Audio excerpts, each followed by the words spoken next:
का तैयार रहेंगे अभिषेक जैन पाटौती भीलवाड़ा। नमोस्तु इच्छामि।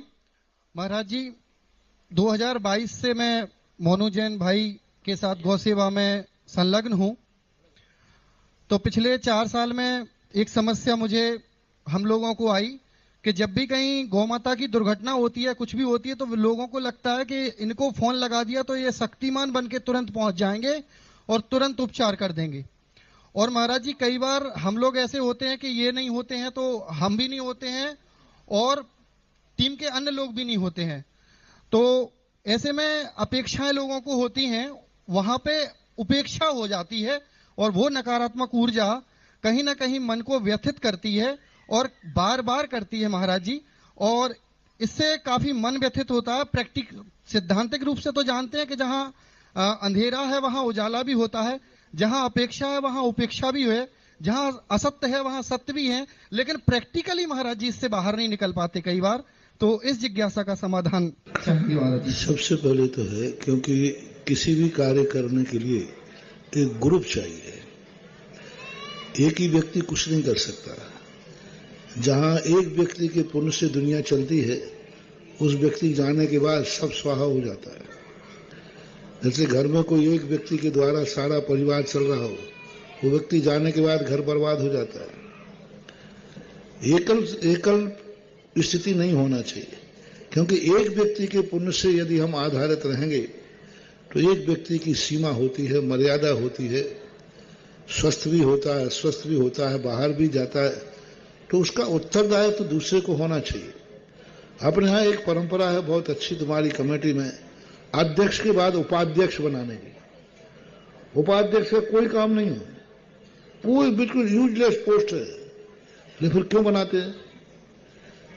जब कमेटी में किसी को लेना होता है उपाध्यक्ष में डाल दो, ऐसे कहते ना। तो फिर मैंने सोचा उपाध्यक्ष की, फिर इसका बहुत दिनों के बाद जितनी भी ये परंपरा चलाई, कितनी बड़ी परंपरा है, जब उसके अधिकार पड़े तो अध्यक्ष के अभाव में उपाध्यक्ष के सारे अधिकार होते हैं। ये इमरजेंसी, ये है विवेक। किसी कारण अध्यक्ष की अनुपस्थिति हो तो सारी बागडोर अनाथ ना हो जाए, सारी कमेटी अनाथ ना हो जाए, तुरंत उपाध्यक्ष उसको संभाल लेता है। इसी प्रकार आप लोगों को अपने जिस क्षेत्र में हो असिस्टेंट जरूर बनाना चाहिए, टीम बनाना चाहिए। हम रहें या न रहें, हमारा कार्य जीवित रहना चाहिए। जब भी देखो आप, तुम राजा महाराजा हो चाहे कोई वो, एक व्यक्ति के भरोसे जो चीज चलती है, उसके जाने के बाद सब बर्बाद हो जाते हैं, सब बर्बाद हो जाते। किसी भी क्षेत्र में देख लीजिए आप, जहां देखो वहीं की स्थिति यही बनती है, के बाद सब बर्बाद हो जाते हैं, सब बर्बाद हो जाते। किसी भी क्षेत्र में देख लीजिए आप, जहां देखो वहीं की स्थिति यही बनती है। और पहले से ही यदि वो जो मुखिया होता है, वो पहले से ही डिवाइड कर देता है कि हम रहें या नहीं रहें, लेकिन कार्य चलता रहेगा। हम नहीं भी होंगे तो गाय उठेगी। वो निंदा ने, तुम मान लो बाहर चले गए तो तुम्हें अपनी ऐसी टीम बनाना चाहिए। कोई कहे भाई तुम यहां आ गए, वहां क्या, बोले कोई चिंता नहीं, चाहे मैं रहूं या नहीं रहूं, गाय तो सड़क पे नहीं रहेगी, हमने ऐसी टीम तैयार।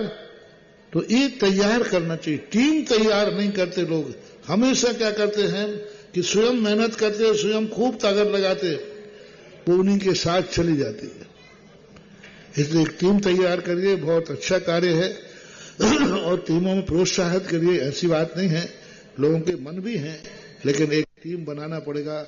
और टीम इतनी अच्छी हो जो व्यवहारिक हो, सबसे व्यवहार रखे, सबसे अच्छा व्यवहार रखे। कई लोग काम करना चाहते हैं, लेकिन जैसे उसका नाम लो, और महाराज जी उसका नाम मत लेना, हम नहीं कर सकते उसके साथ में।